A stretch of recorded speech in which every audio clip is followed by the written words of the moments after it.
All right, good evening. Mary and Amanda, welcome.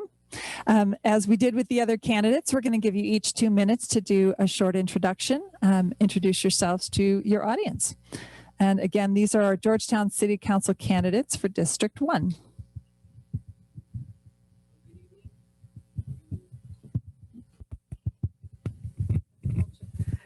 Good evening. Okay, let's go. Good evening. My name is Mary Calisto. I am currently the incumbent for the City Council, District 1. I decided to run again because I am finishing up a term that Anna Eby vacated 1 year into her term. I have deep roots here in Georgetown. I would like to finish the work that I started, and I've learned so much, and I am hoping that the voters in District 1 will be with me again. Thank you. Okay, can you hear me? Okay. Well, first of all, I am Amanda Parr, and I am running for the City Council seat in District 1. I first want to thank the Chamber for having us tonight and for the people who've come out to listen tonight and submit questions. We appreciate your participation. So just to give you a little bit of background, so I grew up the road in Waco, Texas. My mother is a native Waconian, and my father is from West Texas. I found myself following them to Texas Tech University. So I am a proud Red Raider. I wear that very red and black. I know that's not a popular color down here, but we'll get over it, right? Don't hold it against me. So I moved to Georgetown 12 years ago, and I've lived in District 1 all of those 12 years. I moved here when I accepted a position at Southwestern University as the Senior Director of Leadership Gifts. And I grew up in a family whose parents taught me that service is important and that you give back to the community that you love with your time and your talents and your treasure. And I have done that here in Georgetown. I started my first year as a proud graduate of the Chamber's Leadership Georgetown class of 2010.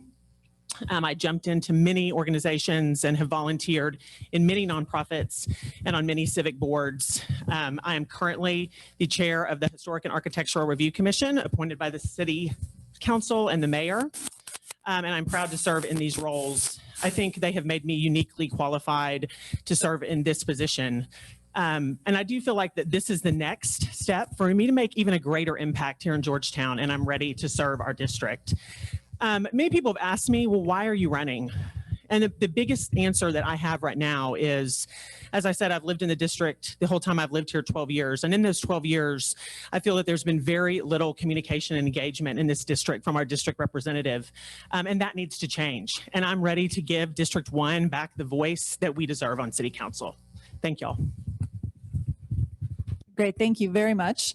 We'll dive right in, and as I did with the other candidates, I'll alternate who goes first, but you'll each answer the same question. Mary, starting with you, what is your ideal vision for the future of economic development in Georgetown?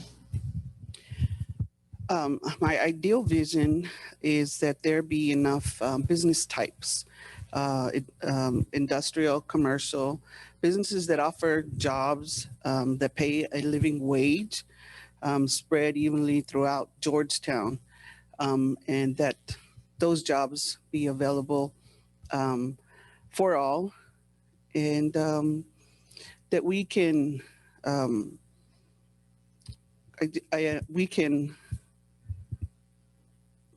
sorry, I lost my train of thought. That we can all live here, play here, worship here, which is, I guess, what anybody wants here in Georgetown. Thank you. Thank you. Amanda, what is your ideal vision for the future of economic development in Georgetown? Sure, thanks for the question. So my ideal vision respects the unique history and character of our city and preserves and protects its historic assets. I have a proven track record in historic preservation. I'm the past president of Preservation Georgetown, and as I said, the current chair of the Historic and Architectural Review Commission. And I believe that Georgetown has to be a place where every resident can live, can work, and can play, if they so choose in Georgetown. But that requires that we attract high quality employers. And we also have to have a mix of housing types that are attainable to all citizens. We have to allocate economic development dollars to both local small businesses. And as a co-founder of a local business myself, I'm committed to champion local small business. But we also have to ensure that we're giving businesses to our dollars to our larger businesses as well, to ensure that we have a variety of options for all of our citizens. And we also need to distribute the commercial build.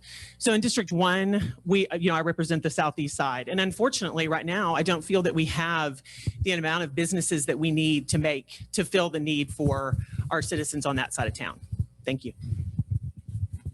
Thank you very much. Amanda, the next question is going to come to you first.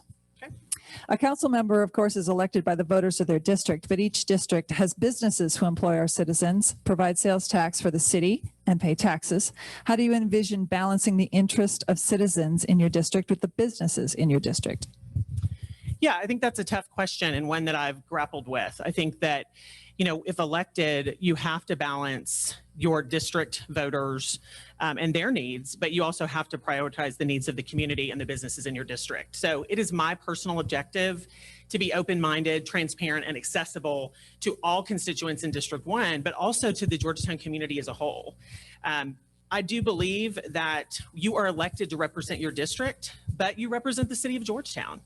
And I will strive to always prioritize the needs of District 1, but also keep in mind our entire community. Thank you. Mary, how do you envision balancing the interests of citizens of your district with the businesses within your district?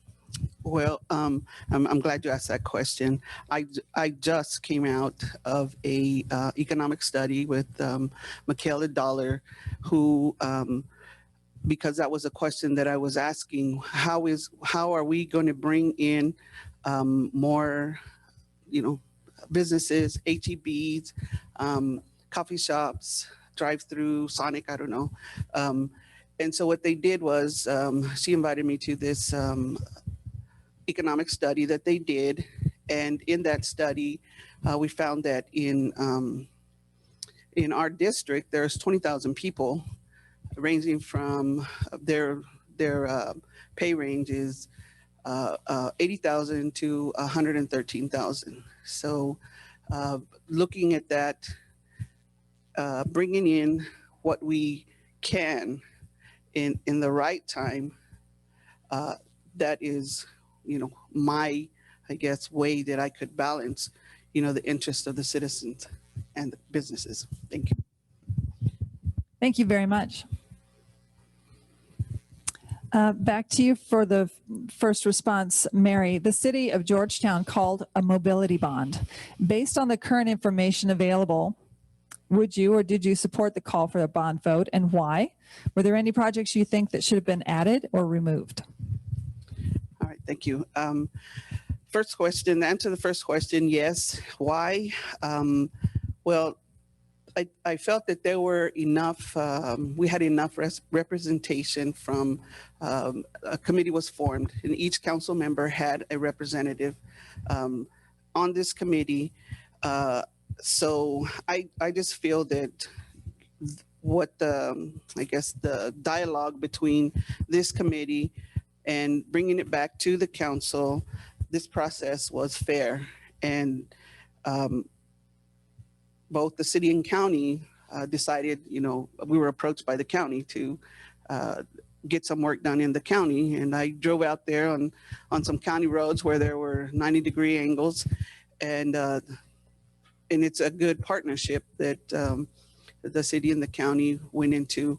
I think it's a fair, and it will be put to the voters here in May. Thank you. Okay. Amanda, based on the current information, would you have supported the call for a bond vote? Why? And were there any other projects that you think should have been added or removed? Sure. Thanks for the question. First, I hope that voters understand how important it is to come out and vote. This is an important issue in our city, and I do believe that we all need to come out and be educated about the mobility bond and make the decision that we feel is best for our city. So absolutely, I do support the call for the bond. In this rapid time of growth, I believe it is forward thinking to be proactive with mobility versus reactive. I also love the inclusion of investments in all of our transportation infrastructure. So that means sidewalks, bike lanes, like the inclusion of our Austin Avenue bridges. I think that's important.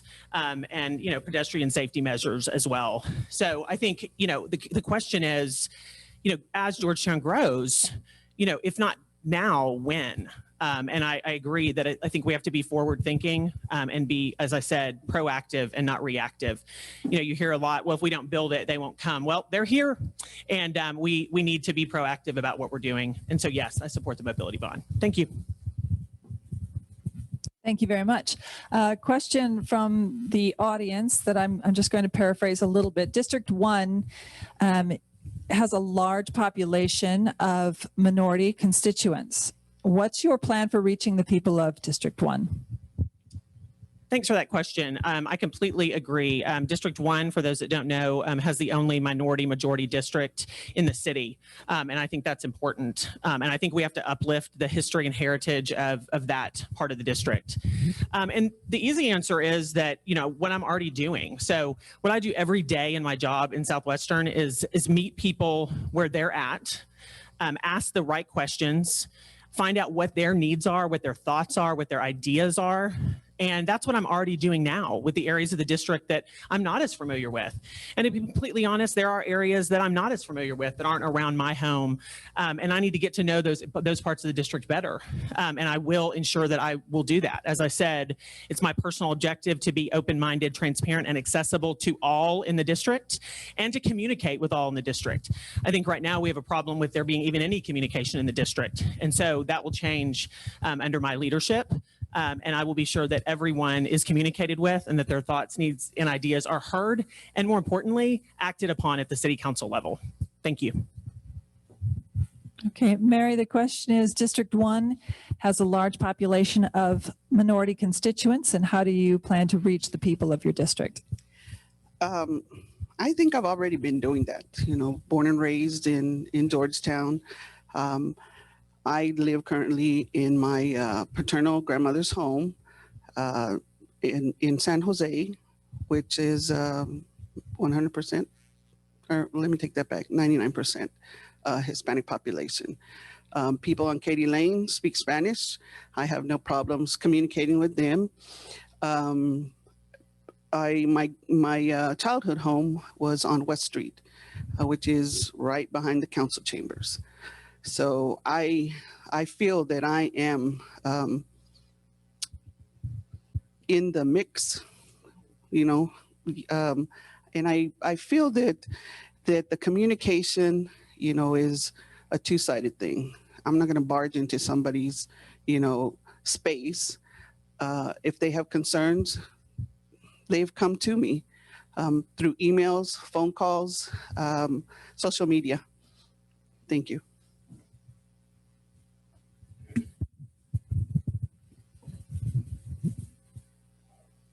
Mary, coming back to you with the next question, what do you believe is the biggest threat Georgetown faces, and how do you plan to address the issue?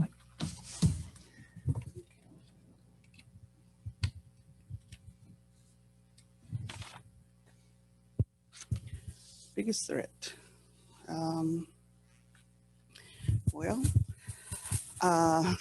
I think that the biggest threat to Georgetown is rapid growth.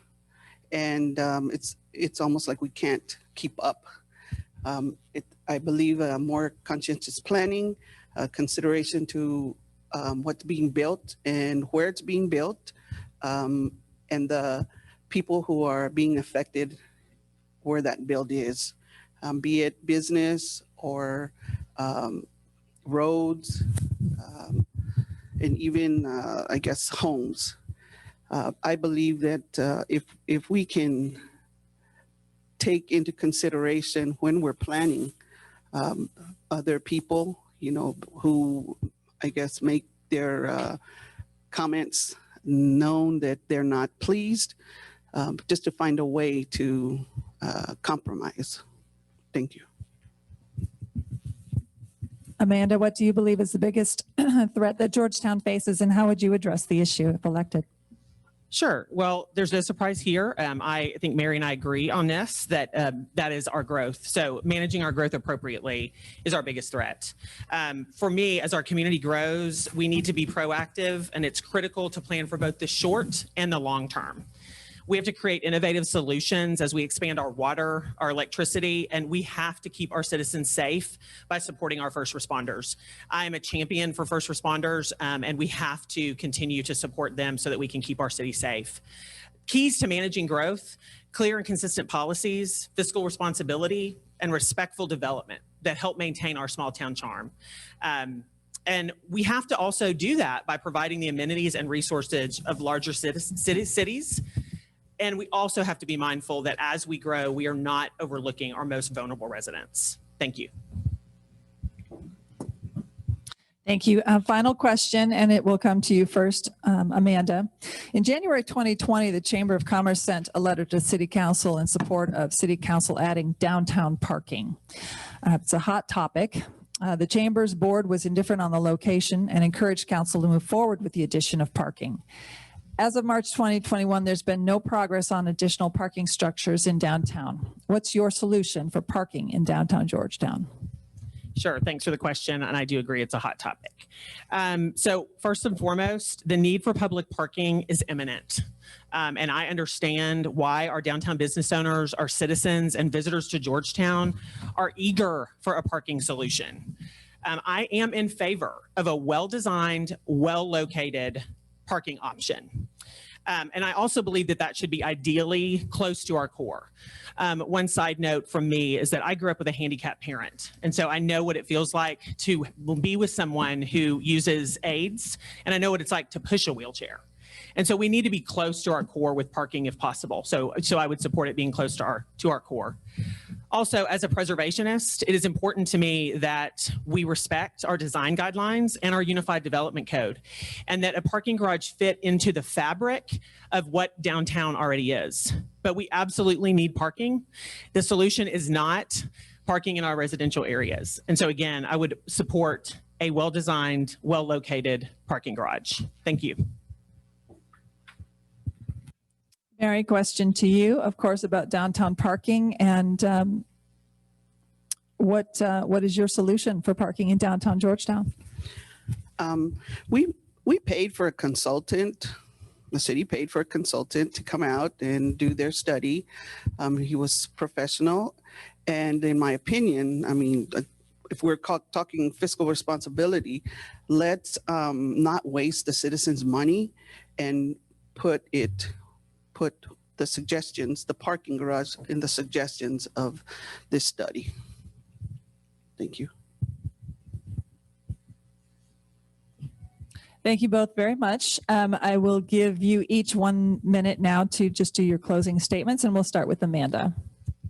Well, again, thank you to the Chamber for hosting this, and thank you to our audience. I appreciate the questions. And I'm happy to engage in any way that you would like moving forward. You can look at my website, email, or my cell phone, give me a call. That is what I'm good at, is engaging. And so I want to engage with you. I think it's time that, like I said before, that we give District 1 back the voice that we deserve. I'm a strong voice. I'm a community advocate. I'm a leader in our community. I'm a preservationist, which is important for District 1, as you know, I feel that downtown and the overlay districts are our greatest assets. And I am going to be a champion for preserving and protecting those assets, as well as a champion for first responders and for managing our growth productively. So moving forward, I ask you to engage. And if you are in District 1, I ask for your vote. Thank you very much. Well, I want to thank everyone for coming out, and for the Chamber putting on this event. And I just want to comment a little bit about preservation. It's not just about the buildings, it's about the quality of life, the people. 6 generations, my kids and my grandchildren. We're in a safe neighborhood, I feel. And I'd like Georgetown to continue that way. But I also understand that my needs are not always the needs of a younger generation. And with that, considering that as Georgetown grows, we need to consider the younger generation also. And I have an email. You can call me. My phone number is, probably everyone has it. It's a personal phone number, but I thank you all, and I respectfully ask for your vote. Thank you. Thank you both very much.